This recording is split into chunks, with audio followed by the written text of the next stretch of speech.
안녕하세요. 자영업 생존연구소입니다. 오늘 제가 분석해볼 자영업은 무인 스터디 카페입니다. 교육열이 높은 한국 사회에서 스터디 카페에 대한 관심은 항상 높았고 비용을 최적화하기 위해서 요즘에는 무인 스터디 카페 창업을 많이 하고 계신데요. 그래서 오늘은 이 무인 스터디 카페에 대한 재무 분석을 엑셀 모델링을 통해서 해보도록 하겠습니다.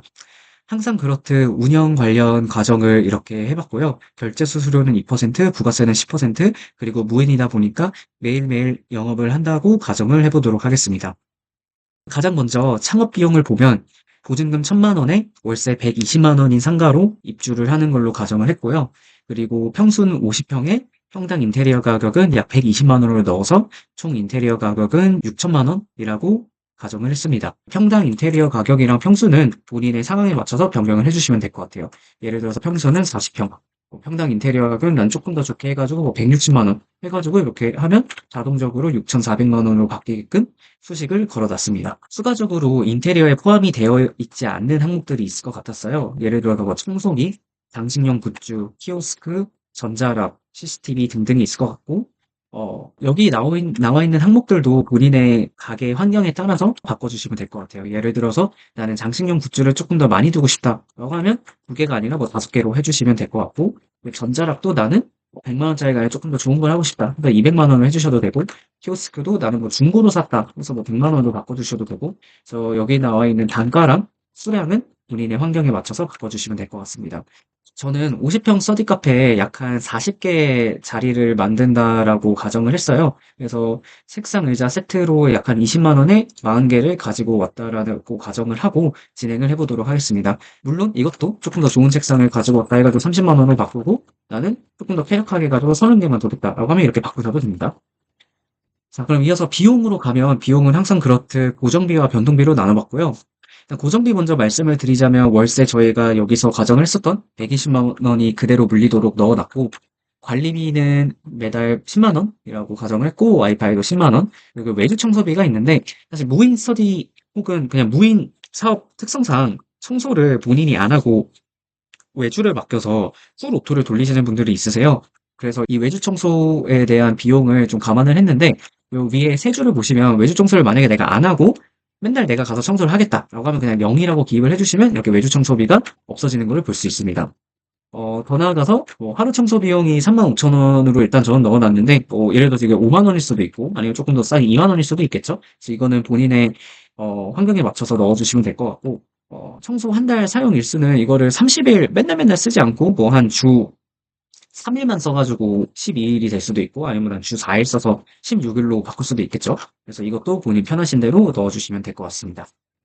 마지막으로 변동비 관련해서 말씀을 드리자면 마케팅비는 일단은 넣지는 않았고요. 수동광역비 같은 경우에는 뭐 전기세, 수도세 등등 약 한 45만 원을 넣어놨고 기타 비용은 뭐 그냥 버퍼 비용 혹시 모르는 준비금이라고 생각해 주시면 될 것 같아요. 그래서 총 합쳐서 매달 비용이 약 한 242만 원이 발생하는 걸 확인할 수 있습니다. 자, 그럼 이제 이어서 매출 쪽을 보려고 하는데 저는 스터디 카페를 크게 2개 시간대로 나눴어요. 첫 번째로는 자정부터 오후 4시 반까지, 그리고 두 번째는 오후 4시 반부터 자정까지 이렇게 2가지 케이스로 나눠봤고요. 어떻게 제가 매출을 계산했는지에 대해서 좀 말씀을 드리자면 결국 스터디 카페의 매출은 2가지가 있는 것 같아요. 스터디룸을 사용하는 금액이 있고 그리고 그 외에 매출들이 있겠죠. 예를 들어서 락커, 음료 등등. 그래서 변수는 간단한 것 같아요. 몇 명이 오고 즉 방문 손님 수 그리고 손님당 스터디룸 사용 금액 그리고 손님당 그 외 물품 사용 금액 이렇게 잡아놨습니다. 그래서 이것들을 곱해주면 총 매출이 나오겠죠? 똑같은 원리로 이렇게 4시 반에서 자정까지의 매출도 수식을 걸어놨습니다. 이렇게 2개 시간대로 나눈 이유는 사실 이 오후 4시 반부터 자정까지가 피크 타임이겠죠? 물론 뭐 대학가는 조금 다를 수 있겠지만 학교 근처라면 중고등학생들이 주 고객들일 테고 이 시간대가 가장 메인일 것 같아서 이렇게 시간대를 구별을 해놨습니다. 그리고 저는 책상 수를 아까 한 것처럼 40개를 넣어놨고 시간당 가격은 약 한 2,000원으로 넣어놨습니다. 자, 그러면 여기 보시면 제가 케이스를 바꿈으로 인해서 밑에 매출이 변하는 것을 볼 수 있는데 이거에 대해서 좀 더 부연 설명을 드리자면 제가 이렇게 시간 구간을 2가지로 나눴었고 케이스 1이 가장 안 됐을 때, 케이스 2가 중간값, 케이스 3가 장사가 제일 잘 됐을 때를 가정을 한 거예요. 그래서 케이스 1부터 3까지 손님 수가 10명에서 15, 20명으로 올라가는 걸 볼 수 있고, 스터디룸 사용 금액도 케이스 1에서는 2,500원. 즉, 1시간 조금 넘게 하고 간다라고 생각해 주시면 될 것 같고, 케이스 2는 2시간, 케이스 3는 2시간 반 조금 넘게 사용해 주신다고 보면 될 것 같아요. 그 외 사용 금액은 1,000원, 1,500원, 1,500원, 2,000원 이렇게 넣어놨고요. 비슷한 원리로 오후 4시 반부터 12시까지도 각각 3개의 변수에 정보값을 기입을 해놨습니다. 이런 것들도 그냥 본인이 생각하셨을 때 현실적인 수치로 막 바꾸셔도 돼요. 아, 나는 조금 보수적으로 하고 싶다 해가지고 오후 4시 이거를 케이스 1에 5명, 10명, 15명 이렇게 바꿔도 되고 혹은 스터디룸 사용 금액도 나는 2,000원, 4,000원, 3,000원, 4,000원 이렇게 바꿔도 되시고요. 그래서 이런 것들은 그냥 제가 원리만 보여드리는 거고 본인의 환경에 맞춰서 바꿔주시면 될 것 같습니다. 여기 밑에 보시면 제가 feasibility 분석이라는 걸 했는데 이게 무슨 뜻이냐면 저희가 조금 공격적으로 잡아가지고 예를 들어 방문 손님 수가 30, 40, 50이라고 칩시다. 이러면 매출이 당연히 오르겠죠? 그런데 이 50명의 숫자를 감당할 수 있냐는 또 다른 문제잖아요. 테이블이 40개밖에 없는데 이 50명을 다 감당을 할 수 있냐 없냐는 좀 다른 문제이기 때문에 그거를 요 feasibility 테이블을 통해서 분석을 하는 거였고요. 이게 어떤 원리냐면 평균 사용 금액이 5,500원이었으면 시간당 2,000원이었으니까 한 명당 대충 2.75시간을 쓴다라는 거고 총 50명이 왔으니까 총 사용 시간은 2.75 곱하기 50을 해서 137.5시간이 나옵니다. 근데 저희가 테이블이 40개가 있고 오후 4시 반부터 자정까지는 450분이니까 총 가동 시간은 약 한 분이겠죠? 그래서 총 가용이 가능하다라는 거를 저희가 볼 수 있습니다. 네, 한 가지 변수는 손님들이 갑자기 몰릴 때가 있어요. 그래서 그런 것들까지도 좀 잘 감안을 해 주시면 좋을 것 같습니다. 추가적으로 뭐 지금 보면 책상 수가 조금 여유롭죠? 그래서 뭐 책상 수가 좀 너무 여유로운 것 같다라고 하면 책상 수를 좀 줄이고 조금 작은 상권으로 가거나 혹은 책상 수를 줄여가지고 그 공간을 룸으로 만들어서 더 높은 비용을 받을 수도 있을 것 같습니다.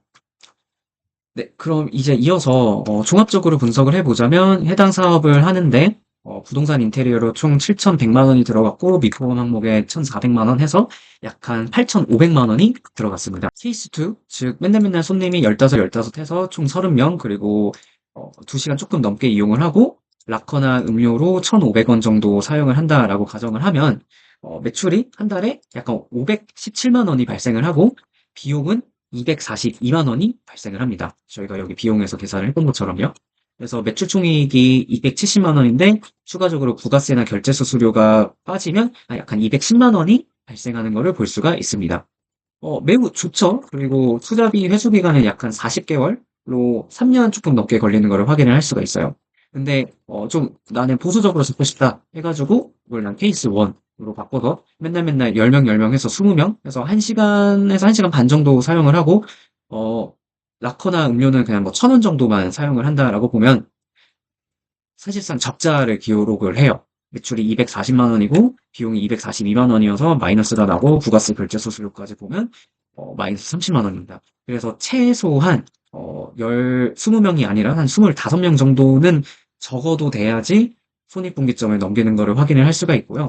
조금 더 종합적으로 보자면 제가 총 창업 비용인 8,500만 원 중에서 약한 절반인 4,200만 원을 6%의 이자로 대출을 받았다라고 가정을 하면 매달 약한 이자가 21만 원 정도 발생하는 것을 볼 수가 있고요. 그래서 처음 오픈빨로는 뭐 잘 돼갖고 케이스 3를 하고 그다음에 뭐 케이스 2 하다가 뭐 방학 때 잠깐 좀 매출이 저조할 수 있겠죠. 그래서 이런 식으로다가 이제 다시 계약하면서 하다가 이제 시험 기간을 돌입하면서 다시 늘다가 방학 시작해서 다시 이제 안 좋아진다라고 가정을 한번 해볼게요. 그래서 이런 식으로 가면 1년에 지금 누적 매출이 약간 3,200만 원이라는 걸 볼 수가 있어요. 그래서 이 정도면 그렇게 막 엄청 나쁜 사업은 아닌 것 같아요. 그리고 투자비 회수 기간도 약간 2달 정도로 그렇게 이 정도면 매우 훌륭한 사업인 것 같습니다. 네, 이어서 무인 스터디 카페에 대해서 종합 의견을 드리도록 하겠습니다. 무인 스터디 카페를 추천하는 대상은 시간 여유가 많지는 않으나 자본력이 어느 정도 있는 직장인들에게 추천을 드리고요. 해당 사업은 미드 리스크, 미드 리턴 사업인 것 같아요. 저희가 아까 보신 것처럼 해당 사업을 하는데 들어가는 초기 투자 비용이 약 한 8,500만 원이었고, 물론 이거를 인테리어를 조금 더 싸게 하고 월세 보증금을 줄이고 평수를 줄이면 줄어들 수 있겠죠. 그리고 이런 물품들도 조금 싸게 하면 다 할 수 있겠으나, 그래도 아무리 줄인다고 하더라도 한 4, 5천만 원은 들어갈 것 같아요. 뭐 저희가 봤을 때 한 30평에 평당 인테리어를 100만 원으로 잡고 뭐 이런 것들도 다 그냥 싸게 해가지고 그냥 1,000만 원대로 끊는다고 해도 한 진짜 4, 5천만 원은 드는 것 같아요. 그래서 어느 정도의 자본력은 필요하고, 근데 다만 해당 사업은 고정 수요가 좀 확보가 되면 어느 정도 안정적으로 캐시카우가 발생을 하는 것 같아요. 그리고 매출의 변동이 좀 적죠. 그리고 예측이 가능해요. 예를 들어서 뭐 방학이면 좀 여기는 좀 줄어드는 상권이구나. 근데 뭐 반대로 어느 상권은 방학이 되었을 경우에 오히려 늘어가는 상권이 있고, 그래서 한 1, 2년 정도 돌리면 어느 정도 예측이 가능하다라고 보시면 될 것 같아요. 어, 이어서 리스크에 대해 이어서 리스크에 대해서 말씀을 드리자면, 앞서 말씀드린 것처럼 초기 인테리어랑 이런 시스템 비용이 조금 부담이 될 수가 있다. 그리고 두 번째로는 무인 시스템이지만 결국 지속적으로 계속 관리가 필요하다. 스터디룸이기 때문에 더러우면 안 돼요. 정리를 계속 해줘야 되고 청소도 해줘야 되기 때문에 좀 지속적으로 관리가 필요하다. 그래서 집 근처로 해두는 게 좋겠죠. 그리고 마지막으로는 이 스터디 카페가 대부분의 고객이 어린 중고등학생들일 거예요. 그래서 이 중고등학생들이 좀 사고를 치거나 아니면 좀 몰상식한 행동을 했을 경우에 운영 스트레스가 발생할 수 있을 것 같습니다. 그래서 사업을 결정하는 핵심은 당연히 뭐 모든 자영업이 똑같고 제가 맨날 하는 말이지만 상권 분석이 제일 중요하고, 상권 분석에서는 또 당연히 학군, 학원 등 공부 및 업무 목적이 유입이 되는 지역이 적합하겠죠. 그리고 경쟁 업체의 좌석 수, 가격, 시설 수준도 좀 봐야 돼요. 예를 들어서 뭐 좌석 수가 충분하지 않다. 그리고 가격이 비싸거나 아니면 시설이 좀 낙후됐으면 아무리 경쟁 업체가 있다고 하더라도 들어갈 수 있겠죠. 그리고 만약 국공립 도서관이 있으면 좀 불리할 테고.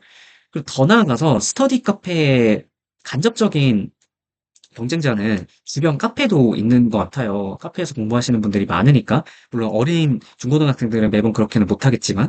근데 이제 모든 카페에서 공부를 잘 할 수 있는 게 아니잖아요. 예를 들어서 카페가 좀 조용할 수도 있고 시끄러울 수도 있고, 더 나아가서는 뭐 충전기가 없으면 공부를 오랫동안 못할 수도 있고, 그래서 기타 등등 그 주변의 카페 환경에 대한 분석도 좀 필요할 것 같습니다. 네, 그래서 오늘은 이렇게 무인 스터디 카페에 대한 분석을 해봤습니다. 궁금하신 점 있으시면 댓글로 남겨주시고 여러분들의 사업에 조금이라도 도움이 되었길 기원하겠습니다. 감사합니다.